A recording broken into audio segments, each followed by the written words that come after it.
नमस्कार दोस्तों, मैं अंकुर उपाध्याय स्वागत करता हूं आप सभी का एक बार फिर से अपनी नई वीडियो में। दोस्तों, एक बार फिर ट्रम्प साहब का यू टर्न आया है और इस बार जो यू टर्न आया है वो बाजार को बेहद पसंद आया है। कल एक ओपन मार्केट में खबर आई और एक पोस्ट मार्केट खबर आई अमेरिका के।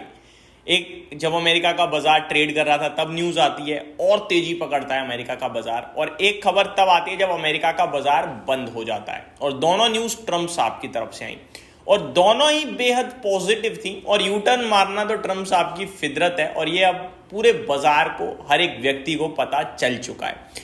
अब मैं आपके साथ एक एक करके चीजें शेयर करूं उससे पहले मैं आपको अमेरिका के बाजार के बारे में बताना चाहूंगा। तूफानी तेजी देखने को मिली है कल अमेरिका के बाजार में और पोस्ट मार्केट जो खबर आई है वो भी पॉजिटिव है। इसके दम पर मुझे लगता है आज भी अमेरिका में अच्छा ट्रेडिंग सेशन हो सकता है। डाउ फ्यूचर्स तो यही इंडिकेट कर रहे हैं। एक बार मैं आपको अपडेट देना चाहूंगा कल की। कल डाउ 1016 पॉइंट्स बढ़कर बंद हुआ है। जितना मंडे गिरा था ना उतना ट्यूसडे बढ़ गया, तो बराबर कर दिया हिसाब किताब। नेस्डेक 3.25% बढ़ा है और ट्यूसडे को 2% घटा था। तो भाई साहब मंडे को 2% घटा था, तो कल जो भागा है वो ज्यादा भागा है। S&P 500 2.5% भागा है और रसल 2000 भी 3.25% भागा है। तो तूफानी तेजी दिखी है भाई साहब। तूफानी तेजी कल नहीं आज भी दिख सकती है क्योंकि डाउ फ्यूचर्स 474 पॉइंट्स ऊपर ट्रेड कर रहे हैं करंटली। S&P 500 फ्यूचर्स 1.63% ऊपर ट्रेड कर रहे हैं। नेस्डेक फ्यूचर्स 2% ऊपर ट्रेड कर रहे हैं। और ये जो नेस्डेक में तूफानी तेजी बनी हुई है ना बीते 2 दिनों में, इसकी वजह से आईटी इंडेक्स आज भारत में लीडरशिप ले रहा है। पूरे बाजार में कुछ खास तेजी नहीं है। इनफैक्ट आपकी पोर्टफोलियो हो सकता है लाल हो, लेकिन आईटी इंडेक्स 4% ऊपर है भाई साहब। चिल्ला चिल्ला के थक गया मैं आपसे कि ये गिरावट मौका है, मौका है, मौका है, लेकिन सबको नेगेटिव चीजें दिख रही हैं। प्राइस टूट रहा है। यही तो अच्छे स्टॉक्स में समय होता है भाई, जब सब नेगेटिव है, प्राइस टूट रहा है। अब देखो, अब लाइन लगा के खरीदने वाले आ गए होंगे बहुत सारे तो, और कल को फिर गिर जाए तो फिर परेशान। कोफोर्ज भाई साहब 7365 हो गया, 6500 था 2 दिन 4 दिन पहले। HCL टेक 8% भाग गया आज नंबर्स के दम पर। इन्फोसिस आज 4% भागा है। LTI माइंट्री, एमफेसिस 4% ऊपर है भाई साहब। इंडेक्स 4% ऊपर है। सब छोड़ो, अब बढ़ते हैं खबर की तरफ कि ऐसा हुआ क्या जो पूरा अमेरिका रॉकेट की रफ्तार से भाग रहा है। एक एक करके मैं आप सभी के साथ चीजें शेयर करता हूं। दोस्तों, हुआ यह है कि जो चाइना और यूएस के बीच में कहीं ना कहीं बड़े लंबे समय से प्रॉब्लम चल रही है रेसिप्रोकल टैरिफ के बाद से। लंबा समय तो नहीं हुआ, 2 अप्रैल के बाद आप कह सकते हो। उसको लेकर कुछ राहत की खबरें हैं, मैं आपके साथ शेयर करना चाहता हूं कि क्या राहत की खबरें हैं। खबरें कुछ इस प्रकार हैं कि ट्रम्प साहब कह रहे हैं कि जो ये चाइना और हमारे बीच में जो ये टैरिफ चल रहा है ना, ये 145 और 250% तो नहीं रहेगा। ये मतलब नहीं बनता इसका। उन्होंने ये भी कहा हालांकि जीरो तो नहीं होगा बिल्कुल, लेकिन इतने पे ट्रेड नहीं करेगा। ठीक है, तो पहली बात तो ये पॉजिटिव लगी। मैं आपको वर्ड बताता हूं क्या है। दुनिया भर में जो तेजी आई वो इसलिए आई क्योंकि यूएस चाइना के ट्रेड टेंशन कुड ईज, हट सकती हैं, जो परेशानियां हैं थोड़ी कम हो सकती हैं। This comes after US president Donald Trump indicated that final tariffs on Chinese export to US won't be anywhere near as high as 145%। इसके आसपास नहीं रहेंगे, ठीक है, कम होंगे आगे। However he added that the duties won't be 0%। अरे 0% तो चाहिए भी नहीं भाई, आप कमाओ थोड़ा बहुत, लेकिन ऐसा रखो कि आपस में ट्रेड हो सके। ठीक है, ये बाजार को पॉजिटिव लगा। उसके बाद जब बाजार बंद हो गया तो फिर क्या पॉजिटिव आया वो सुनिए। मंडे ट्रम्प साहब ने क्या कहा कि फेड चेयरमैन जेरोम पोवेल साहब एक लूजर हैं। लूजर इसलिए क्योंकि वो रेट कट नहीं कर रहे हैं, डर रहे हैं।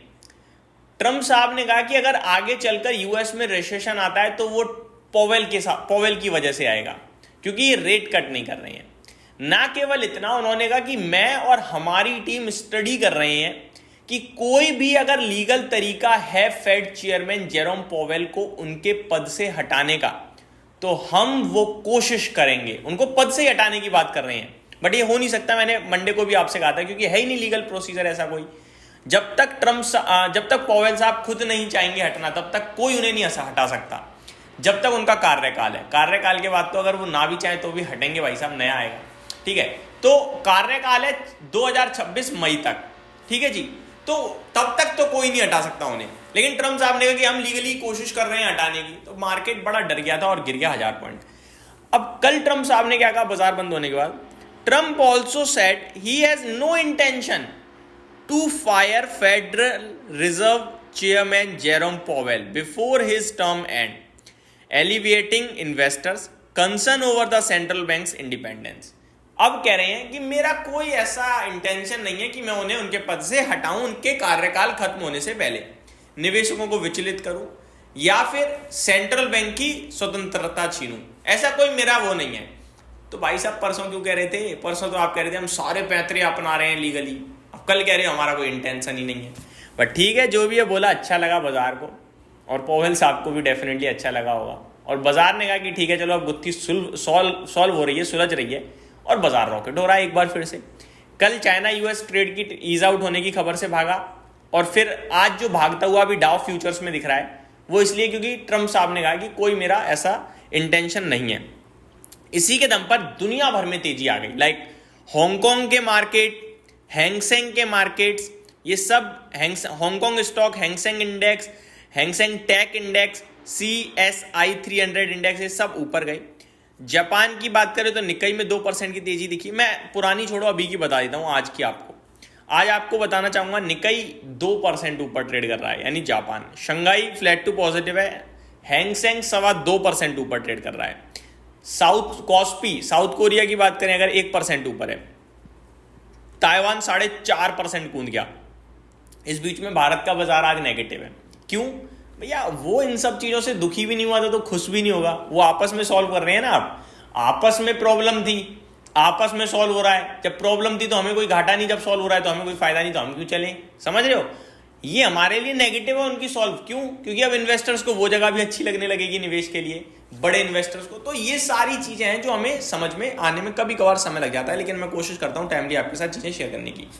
भारतीय बाजार कल तक मुझे नहीं लगता कि कोई ज्यादा बड़ा डिप देना चाहिए। बाकी मार्केट में अभी थोड़ा सा प्रॉफिट बुकिंग दिख रही है। यही समाप्त करता हूं इस वीडियो को। Thank you so much for watching this video. Have a great day guys.